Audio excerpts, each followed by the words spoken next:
আসসালামু আলাইকুম রহমতুল্লাহ। স্যার কেমন আছেন? ওয়ালাইকুম আসসালাম ওয়া রাহমাতুল্লাহি ওয়া বারাকাতুহু। বলেন আসর আলী। জি। জি, আমি রিয়াদ থেকে বলছি স্যার, আমার ইন্ডিয়ায় জি বাড়ি। জি বলেন। যে আমাদের মাশাআল্লাহ, বাঙালি বারাকাতুহু। সমাজে যে দেখা যায় যে আমাদের সকলেই যৌথ পরিবারে থাকতে অভ্যস্ত। তো হুম, আমরা যখন দিনের জ্ঞান শিখি, যে আমরা যদি হুম, বাবা মাকে বলি যে আমরা আলাদা যৌথ পরিবারে না থেকে আলাদা থেকে পর্দার হুম, একটা হেফাজত হবে, তখন আব্বা মা কি চায় যে ছেলে বিয়ে ভাব শাদী করে মানে হুম। অন্যদিকে চলে যাচ্ছে। তো এইটা জি জি। অনেকের ক্ষেত্রেই খারাপ দেখা হয়ে যায়। জি ছেলে জি। খারাপ হয়ে তো গেছে। যৌথ, হুম, যে এটা আমরা যদি আলাদাভাবে পিতা মাতারও খেদমত করতে চাই এবং আলাদাভাবে আমাদের হুম, পর্দাটাও হেফাজত করলো এবং হুম। সবকিছুটাই বজায় রইলো, কিন্তু পিতা মাতা এই এখানে অনেক সময় মনোমালিন্য ভাব বুঝতে দেখা চাই না। যায়। জি হুম। জি, বুঝতে চায় না। এই সম্বন্ধে বলবেন, জাযাকুল্লাহ খাইর।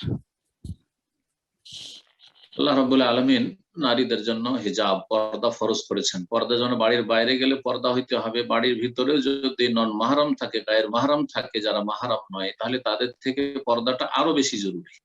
এই জন্য রাসূলুল্লাহ সাল্লাল্লাহু আলাইহি ওয়াসাল্লাম দেবরদের সম্পর্কে বলেছেন, ভাসুরদের সম্পর্কে বলেছেন, নারীদের আল হামু আল মউত, দেবর ভাসুরকে মরণের মতো ভয় করবে।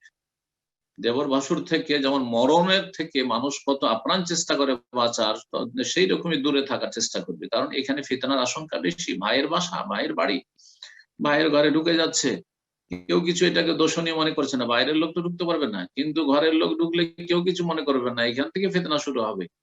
এইরকম আমাদের দেশে যেমন দেবরের ফিতনাটা বড় ফিতনা নারীদের জন্য, তেমনি শালিকার জন্য দুলাভাইয়ের ফিতনা, জি, বড় ফিতনা। অধিকাংশ জেনাগুলি পারিবারিক জেনা আমাদের এই দুটো রাস্তা থেকে বেশি হচ্ছে, আর এর সাথে চাচাতো ভাই, মামাতো ভাই, খালাতো ভাই, এগুলোতে জেনাগুলি বেশি হচ্ছে। আর এইসব পর্দাগুলি যদি করতে হয়, তাহলে বাড়িতে পুরোপুরি পর্দা এমন হইতে হবে যে বাড়িতে মহিলাদের সাথে কোনো নন মাহরাম থাকবে না, শুধু মাহরাম থাকবে। অর্থাৎ আপনার বাবা থাকবে, যিনি শ্বশুর, আপনার ওয়াইফের শ্বশুর, কোনো ফিতনার আশঙ্কা নেই। আপনার দাদা থাকুক, দাদা শ্বশুর মাহরাম, এইরকম। আপনার ছেলেরা থাকবে এইভাবে। কিন্তু আপনার ভাইয়েরা থাকবে, আপনার ওয়াইফের দেবর ভাসুর একসাথে, আর দোলা ভাইয়েরা আসছে, বাড়িতে ঢুকছে, বাড়িতে খাচ্ছে যাচ্ছে, আবার শালার ঘরে ঢুকছে, শালার ওয়াইফের ঘরে ঢুকছে, আউযুবিল্লাহ। এসব অন ইসলামিক পরিবার আসলে। তো যার ফলে খুব মানে পাপ ছড়িয়ে গেছে আমাদের দেশের পরিবারগুলিতে। পাপ মুক্ত পরিবার পাওয়াটা খুব জটিল হয়ে গেছে। এগুলো থেকে মুক্ত হইতে হইলে ইসলামিক পরিবার গঠন করতে হবে। ইসলামিক পরিবার যদি গঠন করতে হয়, তাহলে যেমনটা বললাম যে যেই বাড়িতে আপনি থাকবেন আপনার ওয়াইফকে নিয়ে, সেখানে শুধু মাহরামরা থাকবে। গায়ের মাহরাম, নন মাহরাম যদি বাইরে থেকে আসে, তখন মহিলাদেরকে বলা হবে তোমরা নিজের ঘরে ঘরে কক্ষে ঢুকে পড়ো, আর তারপরে নিয়ে এসে ভিতরে খাওয়ান।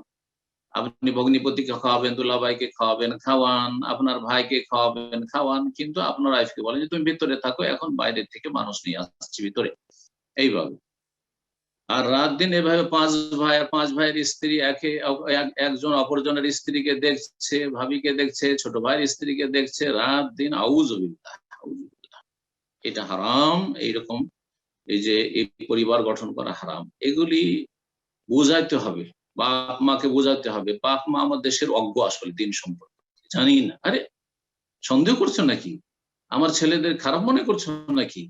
মানে এত তাদের বিশ্বাস, শরীয়তের বিধান মানতে চায় না, সন্দেহ করছো। তুমি খারাপ, সেই জন্য অন্যকে খারাপ ভাবছো। জাহেল এগুলো। তো বোঝাবার চেষ্টা করতে হবে। আর তারপর বিয়ে দেওয়ার সাথে সাথে আলাদা বাড়ির ব্যবস্থা করবে। আর যদি তা না করে, সেটাকে সামাজিক ভাবে খারাপ মনে করা হয় যে বিয়ের সাথে সাথে জুদা হয়ে গেল, সেপারেট হয়ে গেল, তাহলে বড় উঠান করেন, আর প্রত্যেকের রুম আলাদা করেন, আর রুমের সাথে সাথে একটু ঘেরা করে দেন। ওই ঘেরার ভিতরে আপনার স্ত্রী থাকবে, আর কাজ করার সময় পর্দার সাথে এসে কাজ করে দিবে, আর কাজ করে দিয়ে শাশুড়ির সাথে কাজ কাম করে দিয়ে নিজের ঘরে চলে যাবে।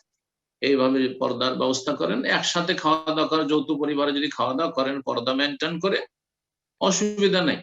কিন্তু সেইভাবে কি পর্দা মেনটেন হচ্ছে? হচ্ছে না। সুতরাং সৌদি আরব বা আরব দেশগুলিতে যে সিস্টেমটা আছে, এটা হচ্ছে শরীয়ত সম্মত। সেটা হচ্ছে বিয়ের যখনই কথা শুরু হচ্ছে তখনই, এখন বিয়ের কথা পাকাপাকি মোটামুটি ঠিক হয়ে গেছে, বিয়ে করে স্ত্রীকে নিয়ে সেপারেট বাসায় ফ্ল্যাটে, নাহলে একটা বিল্ডিং করেন, আর আপনারা 4 ভাই আছেন, 4 ভাই 4টা ফ্ল্যাট করেন, 4টা ফ্ল্যাটে থাকলেন, পর্দার সাথে থাকলেন, আর আপনার আব্বা আমার সাথে এসে একসাথে খাওয়া দাওয়া করে নিলে পর্দার সাথে, আর খাওয়া দাওয়া করে নিজ নিজ ঘরে চলে গেলেন। এক কথায় যেই ব্যক্তি দিনকে বুঝবে, এই ইসলামী পরিবার কাকে বলে এই বিষয়টা বুঝবে, আগে এলেম হাসিল করতে হবে, বাপ মাকে বুঝাইতে হবে, আর তারপরে আমল করবে, সেই ব্যক্তি সত্যিকারের ইসলামী পরিবার গঠন করতে পারবে। আল্লাহ যেন আপনাকে, আপনার পরিবারকে, আপনার বাপ মাকে সঠিক ইসলামী পরিবার গঠনের জ্ঞান অর্জনের তৌফিক দান করেন এবং সেই অনুযায়ী আমলের তৌফিক দান করেন। আমিন।